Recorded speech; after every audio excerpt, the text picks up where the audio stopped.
Oi! Estamos começando mais um programa Contato Imediato aqui no canal Fenômeno, onde ufologia é tratada com seriedade e objetividade. Seja bem-vindo! Hoje nós vamos conhecer os mistérios das luzes de Kaikoura. Imagine avistar OVNIs durante um voo comercial. Depois você chega ao seu destino e o piloto te convida a embarcar novamente do avião e ir atrás dessas luzes que foram observadas durante o voo. E aí você embarca, vai atrás das luzes e não apenas avista elas, como também as filma. Foi isso que aconteceu nesse caso das luzes de Kaikoura, que ocorreu em dezembro de 1978, lá na Nova Zelândia. E é esse contato imediato que a gente vai conhecer agora. Mas antes de a gente conhecer esse caso, que é extremamente interessante, eu quero deixar uma saudação especial a cada um de vocês que se inscreveu aqui no canal, que deixou seu likezinho, que deixa seus comentários, que participa aqui no chat, né? Eu quero agradecer a cada um de vocês e aqueles que estão ajudando também pelo Apoia-se ou pela chave Pix e estão todos de uma forma ou de outra impulsionando a gente. Alguns se manifestando nas redes, né, mandando mensagem no WhatsApp, no Telegram, alguns dando dicas, sempre com o intuito de ajudar ou apontar, olha, esse aqui tem um pequeno probleminha, aqui o áudio não tá legal e tal. E a gente sempre tentando melhorar para fazer algo cada vez melhor para vocês, né? Então, além de procurar qualidade nas informações, a gente procura qualidade no próprio vídeo, no próprio conteúdo, né? Então, esse é o nosso agradecimento especial a vocês e nós vamos sempre procurando fazer cada vez melhor.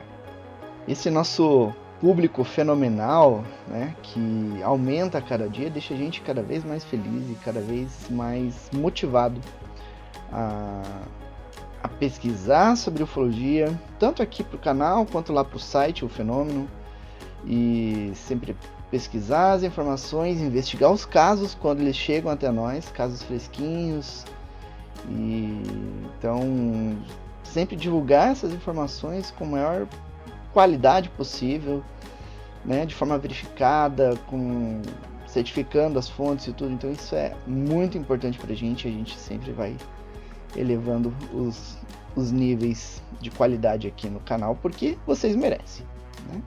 Muito bem, então vamos conhecer esse caso.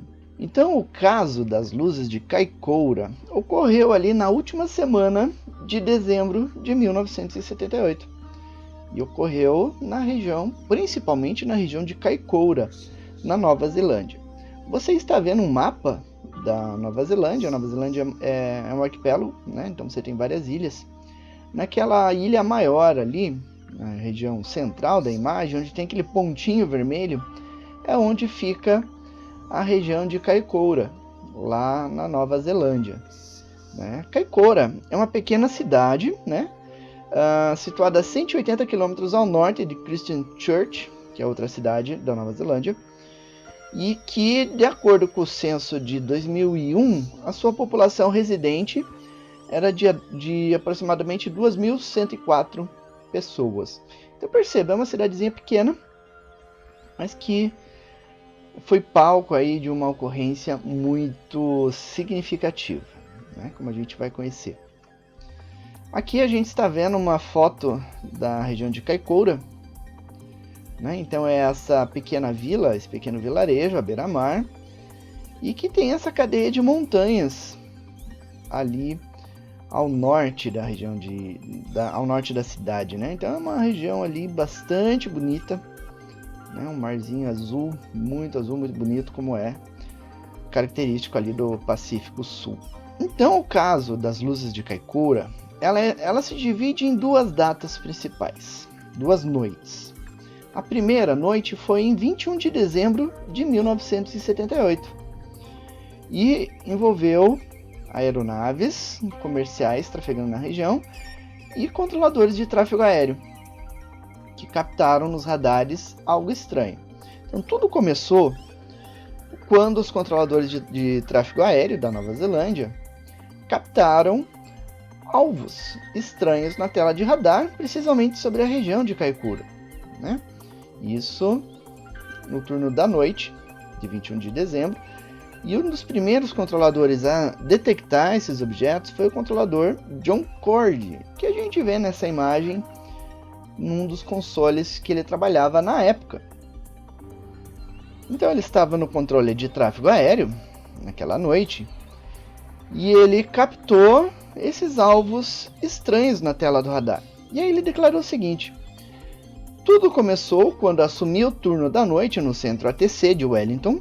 ATC significa Air Traffic Control, controle de tráfego aéreo de Wellington.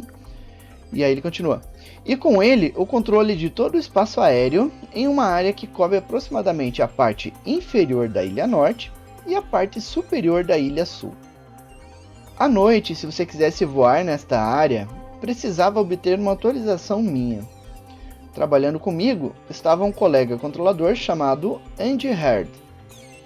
As únicas aeronaves que esperávamos naquela noite era um DC-8 vindo de Sydney, na Austrália, e duas aeronaves Safe Air Argosy, fazendo suas viagens regulares de carga. Então eram cargueiros que também podiam transportar passageiros, em algumas situações, que estavam programados para passar nessa região, né? E aí, por volta das 23h55 de 21 de dezembro, então por volta das 23h55, o subtenente Ian Unfindel, em patrulha de segurança, ele fazia a segurança de um aeroporto naquela região. Ele observou luzes incomuns no céu, que não eram muito diferentes das luzes de um cargueiro convencional. E aí ele informou ao operador da torre, na ocasião era o Bill Frame, que estava de serviço nessa torre, e ambos observaram as luzes com auxílio de binóculo. E aí, estranhando essa situação, o Frame ligou para o centro de controle de radar de Wellington, lá onde o John Cord trabalhava, né? E por que isso chamou a atenção dele? Porque ele sabia quais aeronaves deveriam passar naquela região e que horário deveriam passar. E esse objeto estava fora do padrão, né? Então aí ele fez o reporte. Aí por volta de meia-noite 25, já na madrugada de 22 de dezembro, o John Cord estava falando lá com Bill Frame, informando que um DC-8 da Austrália deveria passar na região. Só que a tela de radar de Wellington estava captando 3 objetos. Não era apenas a aeronave DC-8, havia mais, né? Havia 3 alvos na tela de radar. E pouco depois disso, surgiram mais 2 alvos. Então eram 5 alvos desconhecidos. Quando um avião ele vai de uma rota para outra, ele tem um equipamento chamado transponder, que emite informações da aeronave. Então a identificação da aeronave, velocidade, a empresa que ela está operando, o número do voo, etc. Tudo isso é transmitido pelo transponder. E esse objeto não estava emitindo nada disso, né? Esses objetos. Então eram 5 objetos voadores não identificados naquela região de Kaikoura. E eles estavam se movendo lentamente, mudando de posição umas às outras. Então eram 5 luzes e elas ficavam fazendo movimentos alternando a sua posição. Por volta de meia-noite e 50, o John Cord e o Andy Herd, que estavam no ATC de Wellington, eles continuaram monitorando a tela do radar. E eles perceberam que havia um alvo no radar a sudeste do aeroporto de Wellington. Então essas luzes já estavam saindo da área de Kaikoura e estavam já ao sul da cidade de Wellington. Elas estavam se movimentando. E aí esse objeto que estava ao sul de Wellington, ele ficou parado e permaneceu naquela mesma posição por aproximadamente 3 horas. E esse objeto, de vez em quando, ele fazia alguns movimentos que chamavam a atenção. Eram movimentos, você percebia que eram movimentos devido à mudança no sinal no radar, mas ele ficava sempre dentro da mesma área. Então eles estimaram que esse objeto poderia estar girando. E neste momento havia um cargueiro Argosy, chegando para pousar na cidade de Wellington. E o radar dessa aeronave captou esse objeto também. Aqui então você está vendo uma aeronave Argosy. Tá? Então era uma aeronave, era um turbo-hélice com 4 motores, 4 hélices, né? E esse avião ele pertencia a uma companhia chamada Safe Air, que era uma aeronave que fazia transporte de carga, mas ocasionalmente transportava alguns passageiros. E aí, por volta de 1h10 da manhã, eles perceberam que essas luzes se aproximaram, começaram a rodear essa aeronave. Logicamente, algumas milhas de distância, mas percebia que elas estavam rodeando essa aeronave. E aí, em alguns momentos, essas luzes sumiam de uma posição e reapareciam em outra. E esse mesmo detalhe da luz desaparecendo numa posição e reaparecendo em outra foi relatado muitas vezes na noite de 19 para 20 de maio de 1986 aqui no Brasil, né? Na chamada Noite Oficial dos OVNIs.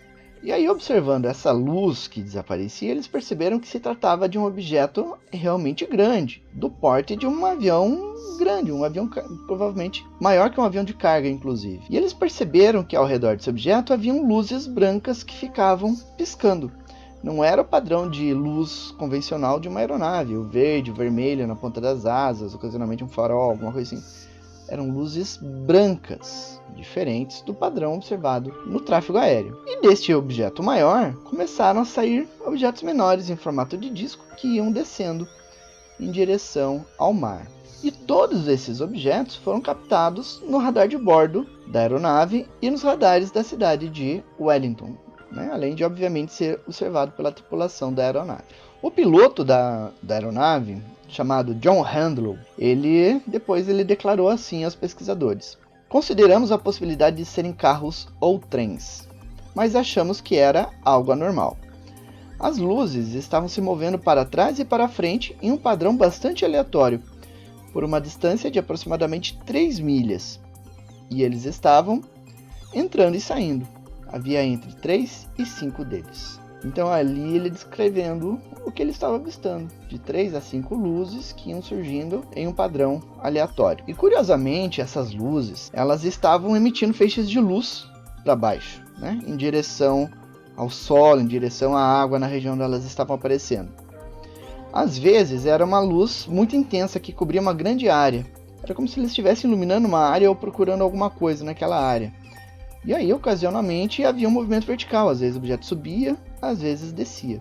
Então essa aeronave, que tinha por destino a cidade de Christchurch, chegou ao seu destino. Pousou lá no aeroporto da cidade. Então ele abasteceu e decolou para retornar para a cidade de Auckland, da onde ele tinha vindo anteriormente.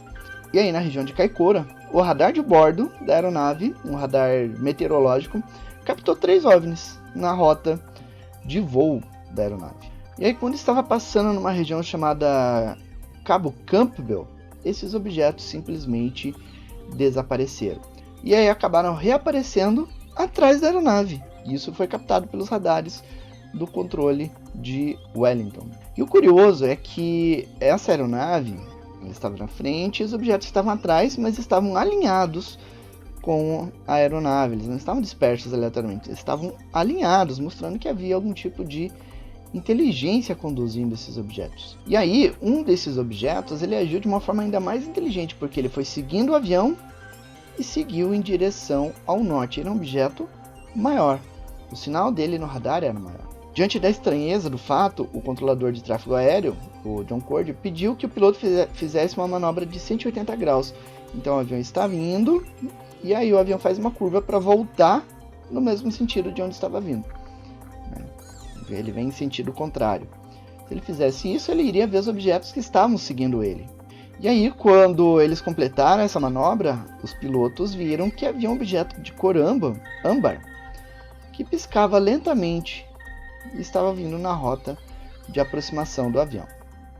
E aí, esse objeto, repentinamente, ele começou a descer em uma velocidade muito alta e aí acabou desaparecendo.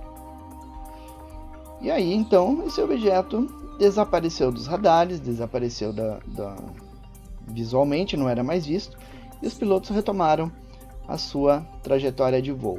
Mas esses objetos voltaram a ser vistos, desta vez por um outro avião também da Safe Air, mesmo modelo de aeronave, e que também aparecia no radar de bordo, no radar meteorológico do avião. E a situação chegou num ponto mais preocupante, porque esse objeto estava vindo de encontro ao avião. Então os pilotos tiveram que manobrar para se desviar desse misterioso objeto, que estava a uma distância estimada de 50 milhas. Só que de repente esse objeto acelerou e se colocou próximo ao avião, em torno de 20 milhas de de distância, uns 900 metros acima do nível de voo do avião.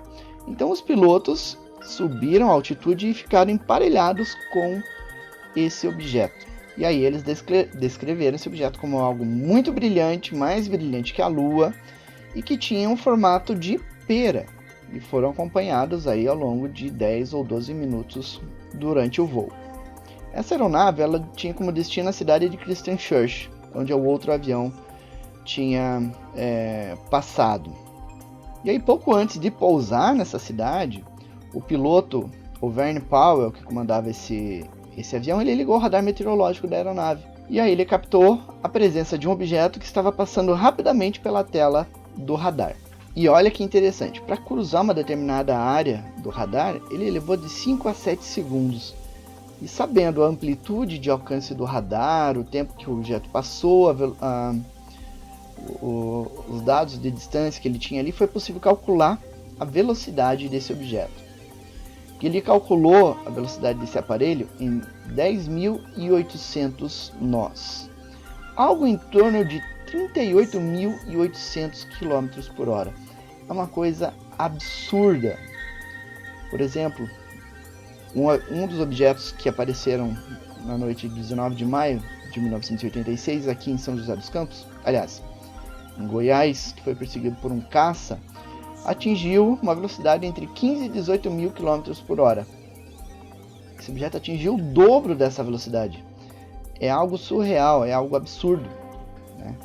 Não havia tecnologia para fazer isso naquela época, em 1978, não existe tecnologia hoje para fazer isso, né? Atingir uma velocidade absurda dessas, não tem como conseguir, né? Tem uma série de questões físicas envolvidas. Por exemplo, a questão do estouro supersônico, que não é ouvido, nesse caso não foi ouvido. A questão da perturbação atmosférica não é ouvida. A questão da resistência do objeto, que não se despedaçou numa velocidade dessa, né? Então são várias leis físicas quebradas aí. E é um caso que desafia a lógica, desafia a ciência, desafia o conhecimento humano, né? E nessa passagem, nesse momento que o objeto estava passando, eles viram visualmente também o objeto e descreveram como se fosse uma luz estroboscópica, nas cores branca e azulada. Então esse objeto veio, manobrou para a esquerda e desapareceu depois em altíssima velocidade. Então esses fatos aconteceram na noite de 21 para 22 de dezembro de 1978. Mas este não foi o único episódio das Luzes de Kaikoura. Houve um outro episódio igual ou talvez mais espetacular do que esse que aconteceu poucos dias depois.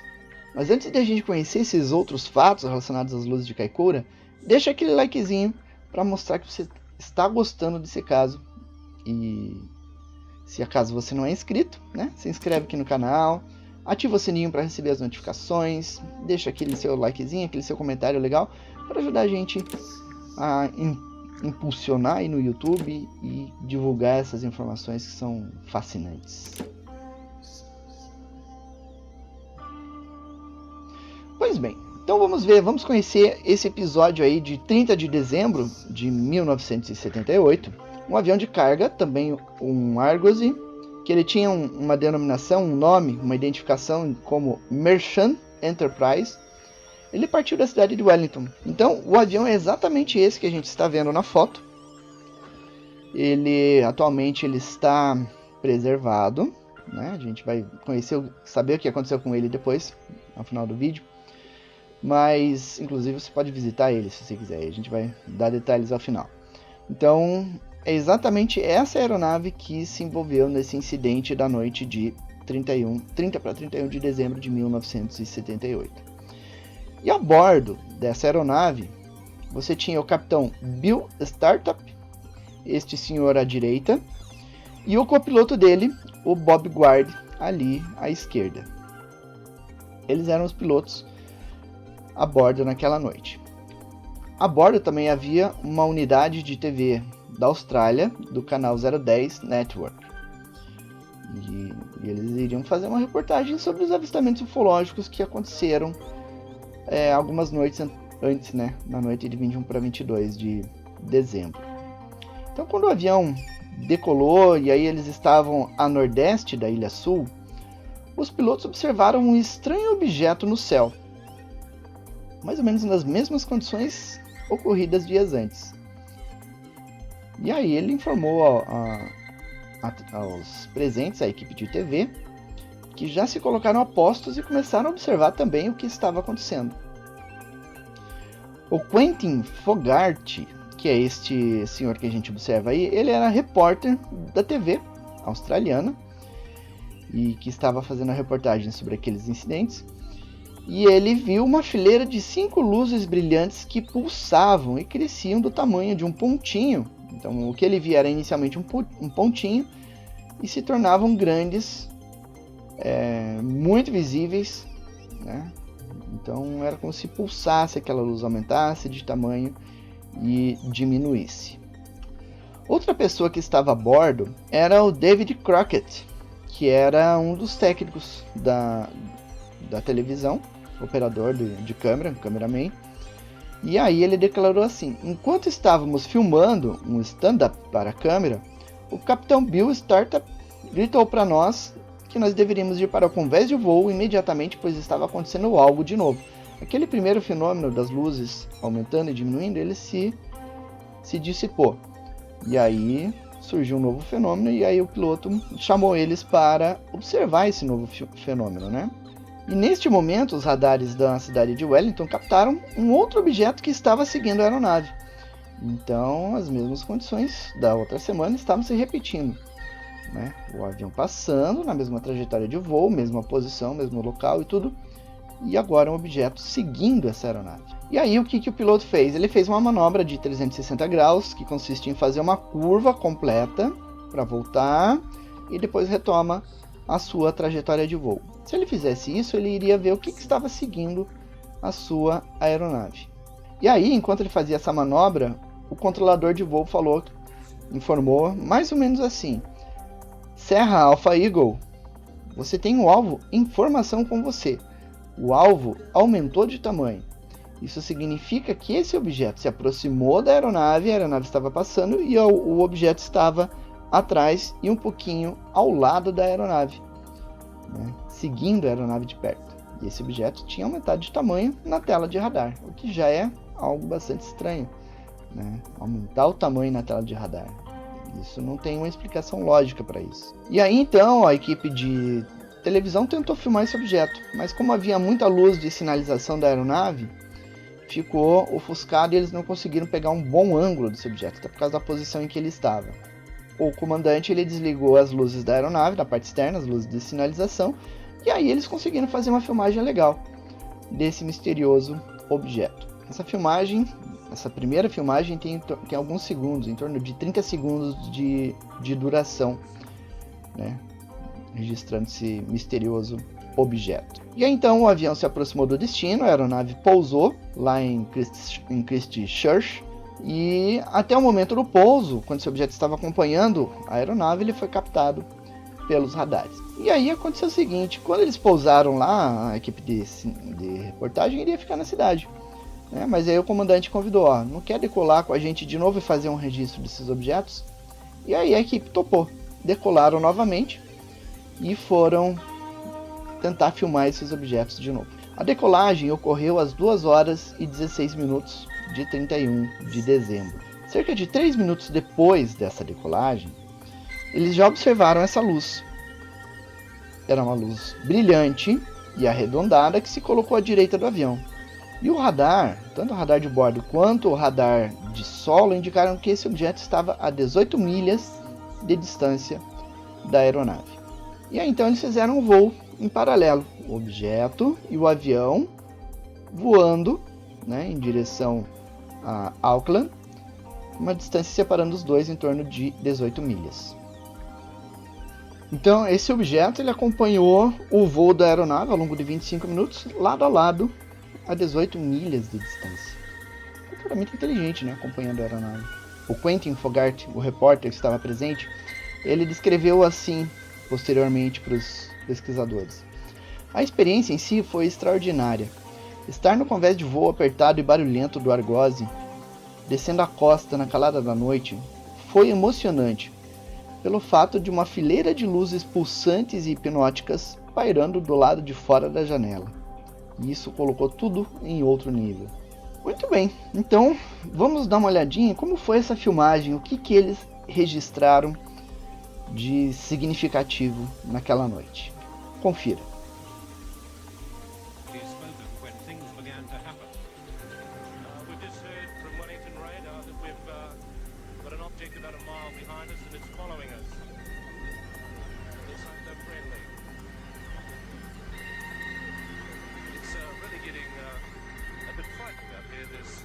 Formation of unidentified flying objects behind us.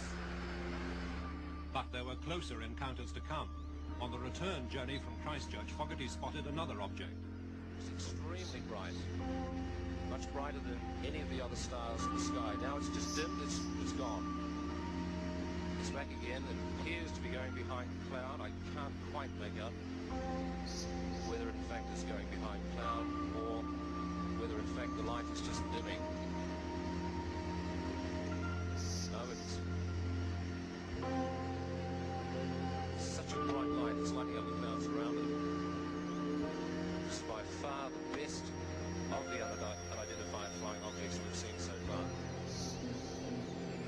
According to our cameraman, David Crockett, who's been filming it for the past few moments, it appears to have a brightly lit bottom and a transparent sort of sphere on top, so it appears to be, well, like a flying saucer. We've got another one right in front of us, very bright, giving off an orange flashing light. It looks like an aircraft beacon. It seems to be rolling and turning. Skeptics suggested they'd seen the planet Venus, but most of the film was taken more than half an hour before Venus could have been visible. An American Navy physicist, Dr. Bruce Maccabee, analyzed the film and rejected theories that it showed meteors or ships or birds. Several of the objects had shown up on radar screens. One of them had left this extraordinary trail on a single frame of film. And although the start of this sequence is out of focus, some frames seem to show what the TV crew and pilots said they'd seen. A luminous base with a transparent top. Dr. Maccabee's conclusion, no known explanation could account for all the facts. Então você viu a filmagem que os cinegrafistas fizeram naquela noite de 30 para 31 de dezembro. E curioso é aquele momento em que o objeto fez um movimento muito brusco, que a ponto de deixar registrado a trajetória de voo na filmagem que foi realizada. E aí você está vendo o frame exatamente com o movimento do objeto, onde ele fez esse movimento, né? Um fato extraordinário devido à velocidade e à manobra que ele executou. E aí então o voo seguiu lá para Woodbourne, onde eles pousaram, e chegaram lá por volta das 3 horas da manhã, e o grupo foi direto para a residência de um dos pilotos, lá na região de Blenheim. E aí o Fogarty aproveitou para entrevistar os pilotos e posteriormente voltou para Melbourne, na Austrália, onde ele iria produzir uma reportagem a respeito. E essa reportagem ela foi veiculada em horário nobre naquela mesma noite, e depois mais tarde foi feito um documentário poucos dias depois e foi divulgado na televisão aberta. Isso gerou muita especulação na mídia. Então os noticiários, jornais do mundo inteiro começaram a divulgar a notícia, e isso chamou a atenção da Força Aérea e o governo da Nova Zelândia, que ordenaram uma investigação, né? E aí a investigação ficou a cargo da Força Aérea Real da Nova Zelândia, com o apoio do Observatório Carter, da cidade de Wellington. Então eles fizeram uma investigação em conjunto. E os resultados dessa investigação já foram tornados públicos, foram disponibilizados nos arquivos nacionais na cidade de Wellington. E nesse material a gente vê, nós temos lá a conclusão do Ministério da Defesa da Nova Zelândia, que atribuiu os avistamentos às luzes de barcos de lula refletidos em nuvens. e também atribuiu a meteoros não incendiados na atmosfera e luzes como do planeta Vênus ou reflexos em um campo de repolho. Acredite, foi essa a explicação do Ministério da Defesa da Nova Zelândia. Surreal, né? Aqui então nós estamos vendo algumas páginas de documentos que a Força Aérea da Nova Zelândia gerou com essa investigação. E depois da investigação da Força Aérea da Nova Zelândia, a CIA também se envolveu nessa questão. Um avião Lockheed P-3 Orion foi enviado para essa área onde ocorreram os avistamentos.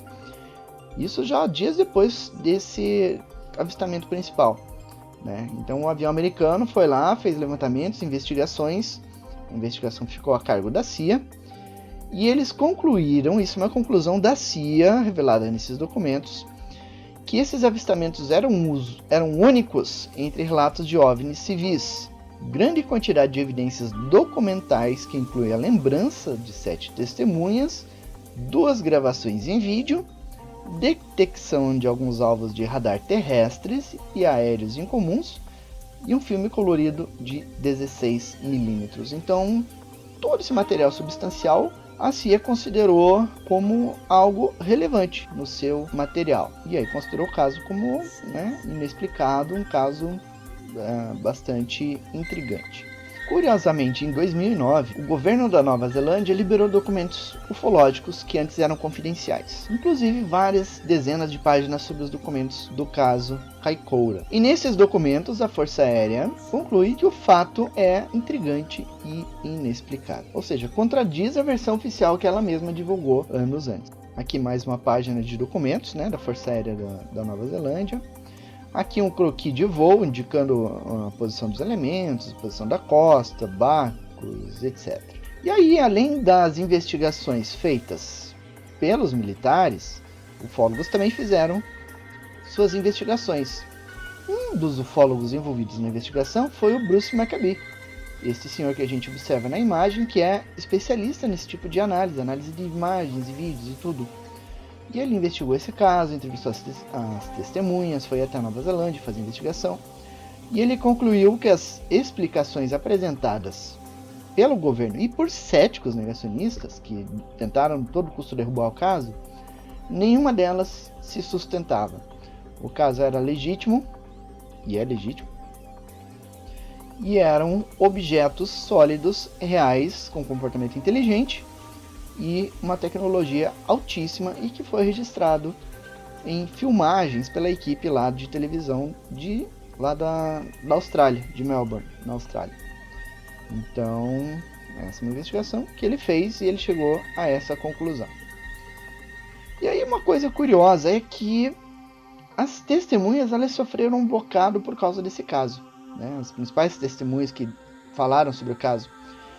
O Quentin Fogart, por exemplo, ele fez a apresentação do caso e semanas depois ele foi internado num hospital por causa de exaustão nervosa. Então, depois que ele fez a publicação, ele foi atacado de todos os lados, por cientistas, por céticos e tudo. E houve acusações de que ele tinha fraudado tudo aquilo, então ele enfrentar tudo aquilo foi desgastante demais para ele e ele acabou sendo internado. E aí ele declarou o seguinte sobre isso, O nível de ceticismo inicial me surpreendeu às vezes.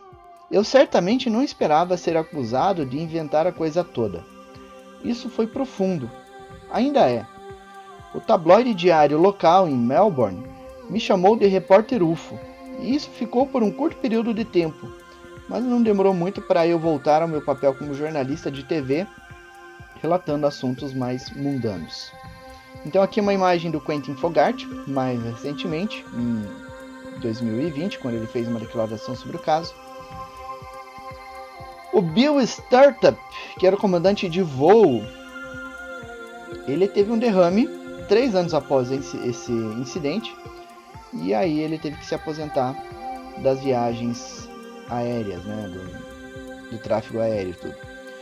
E aí, 1 ano após o incidente com as luzes de Kaikoura, ele escreveu um livro chamado Project Kaikoura UFOs.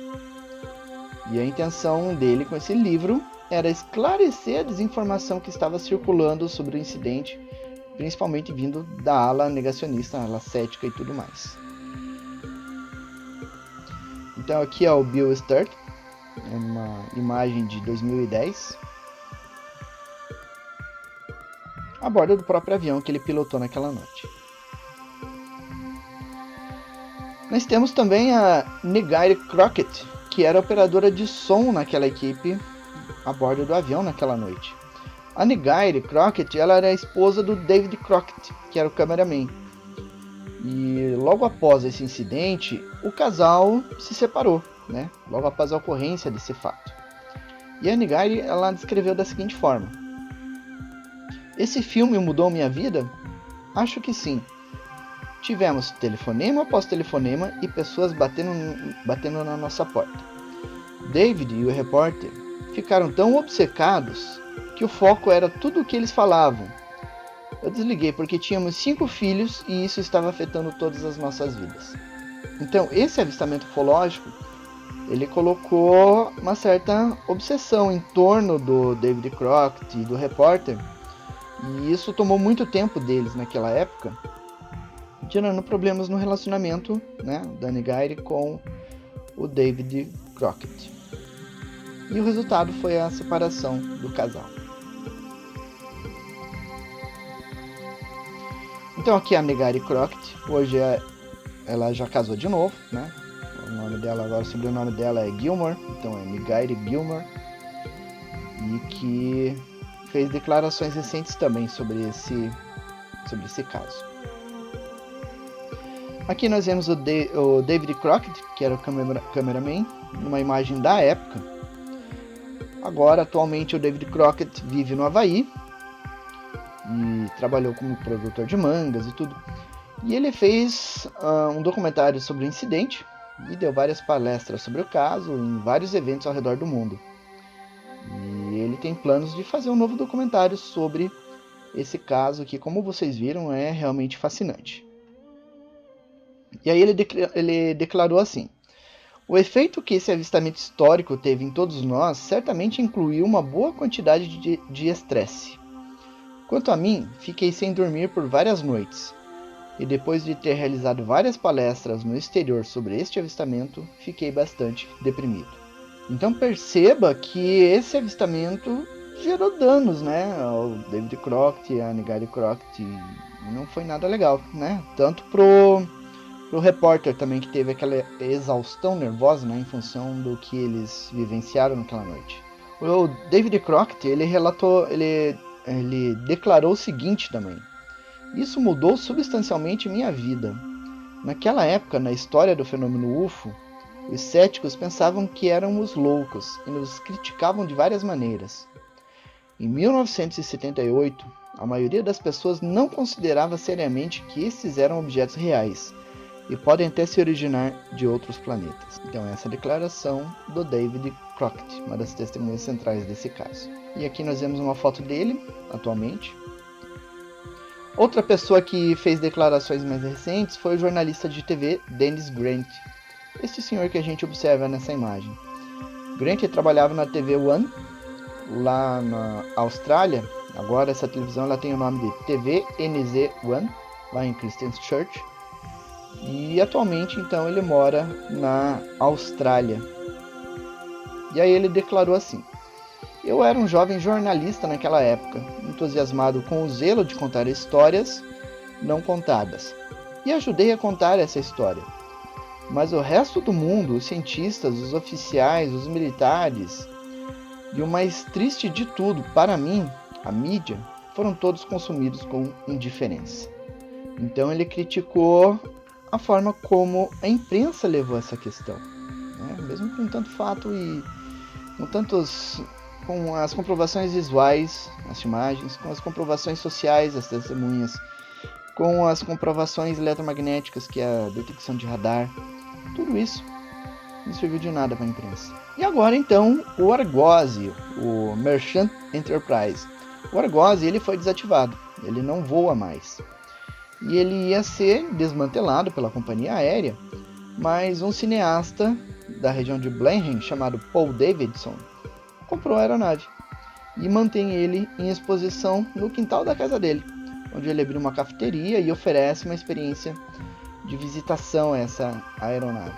Uma coisa bem interessante. Então, se um dia você for para Nova Zelândia, lá em Blenheim, você pode visitar a aeronave que se envolveu nesta ocorrência, toma um cafezinho lá na cafeteria e pode sentar na cadeira do comandante lá, que avistou esses objetos naquela noite.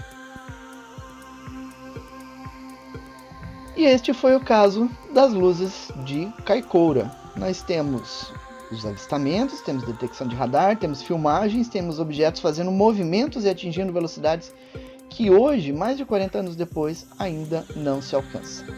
Com manifestações que desafiam as leis da física.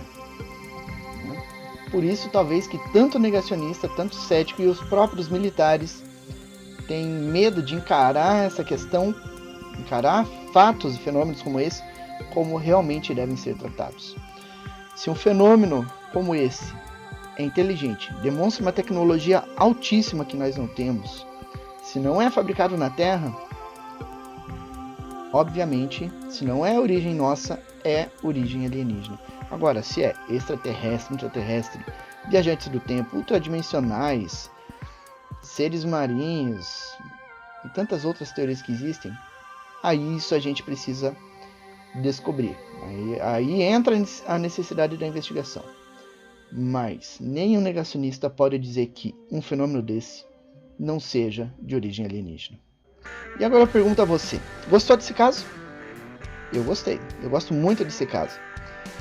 Então, se você gostou, se inscreva no nosso canal, deixa aquele likezinho bem legal para ajudar a gente, ativa o sininho para receber as notificações, porque a gente vai abordar muitos casos assim, de várias épocas, desde a década de 40 até agora, até 2022, vai divulgar muita informação. A gente às vezes aborda notícias, produz um vídeo mostrando notícias ocorridas naquele dia. Então tenho certeza que você vai gostar deste canal que é feito com tanto carinho, com muita seriedade e que busca e luta aí por uma ufologia séria. Ufologia séria é encarar os fatos como eles são. Não é simplesmente negar o fato, não é simplesmente admitir um fato. É estudar e entender. Isso é ufologia séria. E esse é o nosso propósito aqui. E se você valoriza isso, venha com a gente, que você com certeza não vai se arrepender. Certo? Ao final do vídeo vou deixar algumas recomendações de vídeos para vocês. Então, depois da vinheta, acompanhe ali. E se você gostar, continue com a gente em outros vídeos. Certo? Nos vemos no próximo vídeo então. Grande abraço para vocês e até a próxima.